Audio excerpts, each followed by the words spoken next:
സംഭവം എന്താണെന്ന് വെച്ചാൽ ചെറിയൊരു പറ്റീര് പറ്റി. നിങ്ങളാണെങ്കിൽ വീഡിയോയിലൊക്കെ കണ്ടിട്ടുണ്ടാവും എൻ്റെ അമ്മച്ചും അപ്പച്ചനും അവർക്ക് രണ്ടുപേർക്കാണ് ചെറിയൊരു പറ്റീര് പറ്റിയത്. സംഭവമാണെങ്കിൽ രണ്ടുപേരെയും ഒരാൾ പറ്റിച്ചു. സംഭവം ഇതെല്ലാവരും സൂക്ഷിക്കേണ്ട കാര്യമാണ്. അതിനോണ്ടാണ് ഈ വീഡിയോ ഞാൻ ഇടുന്നത്. കാരണം എന്താ വെച്ചാൽ നമ്മുടെ വീട്ടിൽ ഓരോ അപരിചിതർ വരും നമ്മുടെ വീട്ടിൽ. അതായത് ഈ യേശുവിനെ പറ്റി കൂടുതൽ പറയാനും അതല്ലെങ്കിൽ എന്തെങ്കിലും കുറേ നമ്മൾ വിശ്വാസങ്ങളൊക്കെ ആണെങ്കിൽ സ്പ്രെഡ് ചെയ്യിപ്പിക്കാനും അങ്ങനെയൊക്കെ ഓരോരുത്തർ വരും. നമ്മുടെ വീട്ടിൽ ഇരുന്ന് പ്രാർത്ഥിക്കാനും അങ്ങനെയായിട്ടുള്ള കാര്യങ്ങളൊക്കെ പറയാനൊക്കെ ആയിട്ട് ആൾക്കാർ വരും. പക്ഷെ അവരെ ഒന്നും അങ്ങനെ വിശ്വസിക്കുകയേ ചെയ്യരുത്. സംഭവം എന്താണെന്ന് വെച്ചാൽ നമ്മുടെ അമ്മച്ചിയും അപ്പച്ചനും ഭയങ്കര പാവങ്ങളാണ്. അവർ അതേപോലെ ഭയങ്കര എല്ലാ ഞായറാഴ്ചയും പള്ളിയിൽ പോവും. അങ്ങനെ ജീവിക്കുന്ന രണ്ട് ആൾക്കാരാണ്.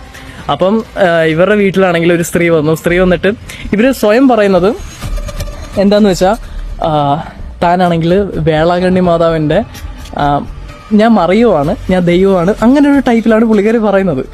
എന്നിട്ടാണെങ്കിൽ അമ്മച്ചും അപ്പച്ചനും ഇങ്ങനെ നിൽക്കുവാണ്. എന്നിട്ടാണെങ്കിൽ അമ്മച്ചിയോടും അപ്പച്ചനോടും പറഞ്ഞു, നിങ്ങൾക്ക് 3 മക്കളില്ലേ. അതായത് അങ്ങോട്ട് തന്നെ ഓരോ കാര്യങ്ങൾ പ്രെഡിക്റ്റ് ചെയ്ത് പറയുവാണ് പുള്ളിക്കാരി. ആക്ച്വലി അപ്പുറത്തെ വീട്ടിലൊക്കെ അന്വേഷിച്ച കാര്യങ്ങളാണ് ഈ പുള്ളിക്കാരി പറയുന്നത്. പക്ഷെ പാവങ്ങൾ അതങ്ങ് വിശ്വസിച്ചു.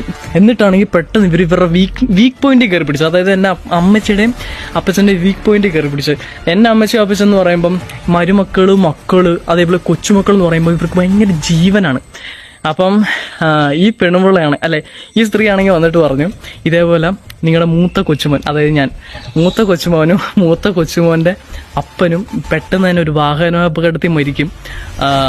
അപ്പം പെട്ടി ഇപ്പൊ വരും എന്ന് ഉറക്കെ ഇവർ പറയുക.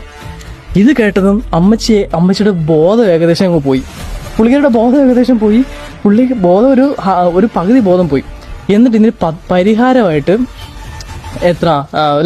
കുറച്ച് ക്യാഷ് വേണമെന്നും അതേപോലെ അങ്ങനെ കുറെ കാര്യങ്ങൾ ഇവർ പറഞ്ഞുകൊണ്ടിരിക്കുന്നത്. എന്നിട്ടാണെങ്കിൽ ഇവർ താനെ വീട്ടിനുള്ളിൽ കയറിയിട്ട് ഇവർ സ്വയം പ്രഖ്യാപിക്കുകയാണ്, ഞാൻ ദൈവമാണ്, നിന്റെ വീട്ടിൻ്റെ ഉള്ളിൽ അതൊക്കെ ഇരിപ്പില്ല. എന്നിട്ട് പറഞ്ഞ മറ്റേ ഒരു ഭയങ്കര ഉറക്കെയുള്ള ചിരിയും അതേപോലെ ഉറക്കെയുള്ള അട്ടഹാസവും ഒക്കെ പുള്ളിക്കാരി അങ്ങനെ ഒരു നമ്മൾ ഈ സിനിമയിലെ കാണത്തില്ല, ഒരു നാടകം അഭിനയിക്കുന്ന കണക്ക് അതേപോലെ വീട്ടിനുള്ളിൽ കയറി വന്നിട്ട് 9 മണിക്ക് കയറിയ സ്ത്രീയാണെങ്കിൽ 12 മണിക്കങ്ങാണ്ടാണ് ഇറങ്ങി പോകുന്നത് വീട്ടിൽ നിന്ന്.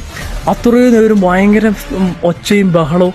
ഇവർ ഈ പാവങ്ങൾ ഇത് വിശ്വസിച്ചിട്ട് അവരുടെ കയ്യിലുണ്ടായിരുന്ന എല്ലാ ഉരുപ്പടികളും എടുത്തു കഴിഞ്ഞിട്ട് ഈ സ്ത്രീ ആണെങ്കിൽ ഇത് മേടിച്ച് ഇത്തിരി വെള്ളം തരുമെന്ന് ചോദിച്ചു. അങ്ങനെ വെള്ളം കൊടുത്തു. അത് വെള്ളം തരുമോ എന്നല്ല ചോദിച്ചാൽ, ഞാൻ ഇവിടെ വന്നിട്ട് നീ എനിക്ക് വെള്ളം തന്നോ. അതായത് ആജ്ഞാപിക്കുവാണ്, കാരണം ദൈവമല്ലേ. അങ്ങനെ ആജ്ഞാപിച്ച് വെള്ളം ചോദിച്ചു വാങ്ങുന്നു. എന്നിട്ട് പുള്ളിക്കാരി പോകാൻ നേരത്ത് എന്റെ അമ്മച്ചോട് പറയാണ്, എന്റെ ഒരു പ്രതിഷ്ഠ നാളെയാണെങ്കിൽ വീട്ടുമുറ്റത്ത് വെക്കണം. അങ്ങനെ അത്രയും വലിയൊരു കാര്യങ്ങളൊക്കെ പറഞ്ഞു. എന്നിട്ട് ഈ ഉരുപ്പടികൾ കൊണ്ടുപോകുന്നത് എന്തോ പ്രാർത്ഥിച്ചിട്ട് കൊണ്ടുവരാം എന്ന മട്ടിലാണ് പുള്ളിക്കാരി കൊണ്ടുപോകുന്നത്. എന്നിട്ട് പ്രാർത്ഥിച്ചിട്ട് തിങ്കളാഴ്ച കൊണ്ടുവരാന്ന്. അപ്പൊ ഇവര് അമ്മച്ചി പറയുന്നത് എന്തോ ഒരു കൊന്തമാല എന്തോ എടുത്ത് ഇങ്ങനെ കാണിച്ച സമയത്ത് പുള്ളിക്കാരുടെ ഒരു ബോധം പോയെന്നോ എന്തോ ഒരു വെളിച്ചം വന്നോ അങ്ങനെ എന്തോ ആണ് പുള്ളിക്കാരി പറഞ്ഞത്. മേ ബി വിശ്വാസം ഒരുപാട് വരികയും അതേപോലെ വീക്ക് പോയിന്റിൽ കയറി പിടിച്ച് എല്ലാവരും മരിച്ച് പെട്ടിയിലാവും എന്നൊക്കെ പറയുമ്പോൾ നമ്മളൊരു അബോധാവസ്ഥയാവും. ചിലപ്പോൾ അതുകൊണ്ടായിരിക്കാം, അല്ലെങ്കിൽ എന്തെങ്കിലും ഡ്രഗോ അങ്ങനെ എന്തെങ്കിലും ആയിരിക്കാം. പോലീസുകാർ പക്ഷെ ഇതുവരെ ഒന്നും പറഞ്ഞിട്ടില്ല. അങ്ങനെ ഇത്രയായി. എന്നിട്ട് പുറത്തു പോകാൻ നേരത്ത് ഈ പെൺപിള്ള ഇവരെ ഇറങ്ങി പോകാൻ നേരത്ത് ഇവര് ബൈബിൾ എടുത്തുകൊണ്ട് വന്ന് 2 അപ്പച്ചനെയും അമ്മച്ചയും കൂടെ അതേ പിടിച്ച് സത്യം ചെയ്യിപ്പിച്ചു. ബൈബിളിൽ എടുത്ത് സത്യം ചെയ്യിപ്പിച്ചു. ഇത് ആരോടെങ്കിലും പറഞ്ഞു കഴിഞ്ഞാൽ ഇതെല്ലാം കൈക്കലാക്കി വെച്ച് എന്നോട് പറഞ്ഞു, ഇത് ആരോടെങ്കിലും പറഞ്ഞു കഴിഞ്ഞാൽ നിങ്ങളുടെ നാവ് താണു പോകുമെന്ന് അവരെന്നോട് പറഞ്ഞു. അങ്ങനെ ഈ പാവങ്ങൾ കുറെ നേരം കഴിഞ്ഞ് പിന്നാണ് അമ്മച്ചിക്ക് ഒരു ബോധോദയം വന്ന് മെമ്പറെ വിളിക്കുന്നു. മെമ്പർ പെട്ടെന്ന് ചാടി വരുന്നു. അത് കഴിഞ്ഞ് പോലീസിനെ വിളിക്കുന്നു. അതിനകത്ത് പോലീസാണ്. അവർ പെട്ടെന്ന് തന്നെ വന്നു, പെട്ടെന്ന് കാര്യങ്ങൾ വന്നു, അന്വേഷിച്ചു, പെട്ടെന്ന് CCTV എല്ലാം എടുത്ത് നോക്കി. അങ്ങനെ ആളെ പെട്ടെന്ന് കിട്ടി. ആണെങ്കിൽ അതിൽ കുറച്ച് ഉരുപ്പടികൾ കൊണ്ട് പണയം വെച്ച് ഇപ്പൊ എന്തായാലും സാധനം കിട്ടി, പുള്ളിക്കാരെയും കിട്ടി. ഇതിപ്പം ഞങ്ങളുടെ വീട്ടിൽ ഇങ്ങനെ ഒരു സംഭവം സംഭവിക്കുന്നത് നമ്മൾ സ്വപ്നത്തിൽ പോലും വിചാരിച്ചതല്ല. അതുകൊണ്ട് എല്ലാവരും സൂക്ഷിക്കുക. വീട്ടിലാണെങ്കിൽ അപരിചിതരായിട്ടുള്ള ആൾക്കാരൊക്കെ കയറി വരുന്ന സമയത്ത് നമ്മളെപ്പോഴും ഒരു അകലം പാലിച്ച് നിൽക്കുക. അതേപോലെ തന്നെ എല്ലാവരും സൂക്ഷിക്കുക. അത്രയോടെ എനിക്ക് പറയും.